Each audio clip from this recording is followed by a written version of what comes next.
Hi guys, welcome back to my channel, welcome back to Claiborne, and this time, welcome to the Tin Lizzie. So I erected this little building with the very best of intentions just 2 short years ago, and now I don't even want to talk about what's on the other side of these doors. So if I have to do this, you have to do this, right? Okay, we're in this together. So if you have a gardening shed in your backyard and you haven't pulled everything out and cleaned it out in 2 years, then today's the day.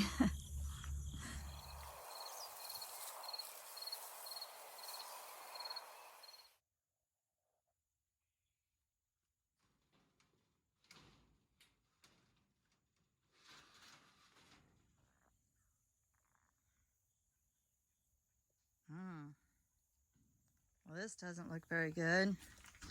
Ow, I forgot how short the door is. This doesn't look very good. Okay, it was so cute when I first did it, y'all. And then I made those shelves. Well, oh God. Oh, it's so terrible. Oh, look, it has its own house plant. The angel's being grown into by a tree. Oh my word. What happened to this cute little building? Oh man. Hey, look, there's actually shovels in the gardening shed. Oh, and a lawnmower. Stuff that actually belongs in here. All right. Enough of this brooding. Oh my goodness.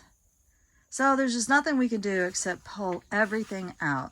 Today's Monday and it needs to be done by Thursday evening. So I'll just start pulling everything out and go find some tarps in case it looks like it's going to rain. And just take the shelves down. I think I'm going to give that 2x4s and cinder blocks a new life somewhere else in the property. And they'll probably be donated to the barn project. And yeah, let's just see what we can do about this. This is pretty bad. So tip number 1 for a project like this is that I wouldn't start pulling all of the items out of my garden shed if the surrounding area of my yard wasn't already organized. And the reason why I say that is because if you have 2 messes converging together, then you could easily feel overwhelmed and you may not complete either project. And also, if you already have organized spaces on the outside of your garden shed and you have places to put something, like for instance, construction tape. So in the 3 years that I've lived here, I've bought a lot of it. About 4 or 5 rolls of it are sitting in here, and then I've made a nice cubby for them in the shop. So now I can pull those 4 or 5 rolls out of here and put them all in the shop. Even if they don't stay there permanently, at least all of my birds of a feather are going to be flocked together, and it's going to be easier to find them a permanent home. So tip number 2, you're outside, just enjoy it. You picked a beautiful day, the sun is shining, it's not too hot, it's not cold yet, it's not wet and rainy like it would be in the spring. You're getting something accomplished today, and you can listen to the sounds of the crickets and other late season insects and birds. Just enjoy it. Tip number 3, give yourself ample time to complete a project like this. It is outdoors, and so if you pull all the stuff out of your shed, you'll want to make sure that you have a tarp around to cover it up at night. This discourages looky-lures and any inclement weather that happens to be creeping up on you. Just make sure you're ready to say, I don't have to finish this all in one day. And then you'll be much more likely to actually get started. Tip number 4, if you haven't used an item in 3 years, you're probably not going to. I don't know you may be somebody who wants to hang on to it just in case, but like this old TV antenna, I haven't watched television in 3 years. Seriously doubt I'm ever going to need this thing. You probably cannot do this where you live, and that's all cool. But our family has decided that we're no longer going to just throw out the old tennis shoes. We're going to tie them together and we're going to find ourselves a shoe tree, and we're going to sling them up in the shoe tree. And we're just going to make a family day of it and just have fun throwing our shoes in a tree as a family. So tip number 5 was to find fun ways to dispose of the things that you no longer need. So this is going to be tip number 6. So remember your little circle of friends and family when you come across something like this cat flap. It's brand new in the box, something I'm not going to ever use, and so I'm asking everybody who has a cat, which is everybody I know or have ever known, if they need a cat flap.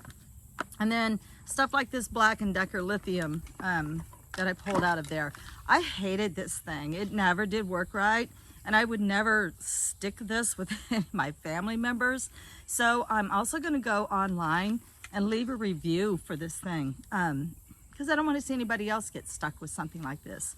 I mean, no offense, Black & Decker, but this thing was just, it was awful. So I don't want to see any of my friends or family, you know, get suckered into buying something like this. And it only takes a minute to leave a review. Day 2. So today I woke up feeling just a little bit under the weather. It's just a tinge of a headache, but I think I'm gonna go ahead and push through. I think being outside and moving around is gonna help me get over the headache. So, butterfly. So today we're on tip number 7.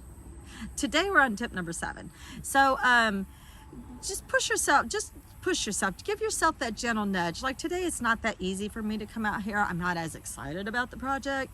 So I'm just kind of like, I do want to get it done. You know what I mean? So give yourself a pep talk, give yourself a little nudge, give yourself a reminder how great this is going to be when it's done, and just kind of push through it if you need to. So tip number 8, I would say, is don't get too hung up on all the new stuff that you've come across and found recently. So while yes, it's good to stay focused on the project, I don't ever recommend that you get hyper-focused, because then you'll start playing with all these doodads, like say a spilled box of beads, for example. Well, don't get all hyper-focused on sorting those beads back out. Just put them in something for now, put them in the container, and you'll find a home for them later. And then just keep trudging ahead, no matter how fun it is to stop and play with it. Tip number 9. Well, we're getting up there, aren't we? Don't put anything in the trash that shouldn't be in the trash. You know, just be mindful and use common sense, of course, and know that items such as these little propane tanks have to be disposed of properly, so set them aside. Also, you don't want to overload your trash bags, because you got to think about your trash collectors.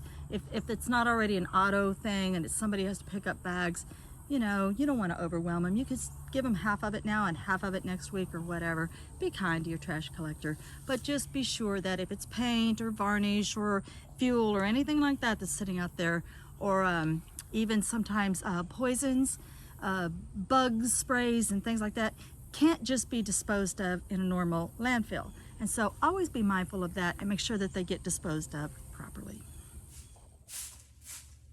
Well, the entire shed has been emptied at this point and everything's sitting outside. So this gives me a chance to check all the walls and make sure that there aren't any repairs that I need to tend to. And since it has a gravel floor, I thought I would try out this broom that my bestie just gifted me. It's sort of a half broom, half rake. It's really cool for this gravel. Thank you, bestie. So at this stage, you want to give yourself props. This was no easy task. So however you want to celebrate, your new uncluttered space and its new uncluttered energy is completely yours. Ask for a blessing, say a little prayer, or simply meditate for a few minutes in your new open space.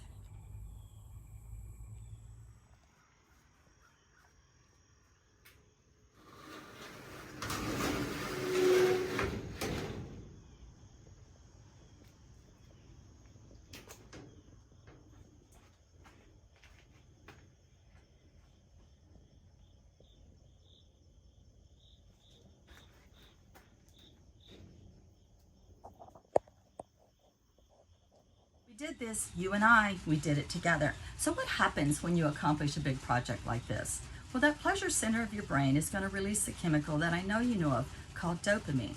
Dopamine is that chemical that makes us feel happy and elated and accomplished and just good about ourselves. So tip number 10, if I can share anything with you, this would be the most important.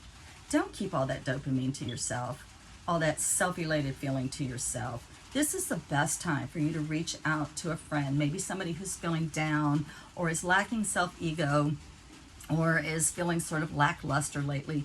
Reach out to them. And you're not looking for accolades for your project. That's already done, and you've already gotten all of that dopamine rush from doing this. Let that dopamine, that elated feeling, spill out of you and into your friend, and help them to come back up. bring them up. You have plenty of dopamine to share, I promise you. You're never going to run out. And the best thing you can do is just let it naturally flow from you into your friends and let them feel elated about their lives. Okay, guys, I'm sharing with you much, much love and light. Blessed be.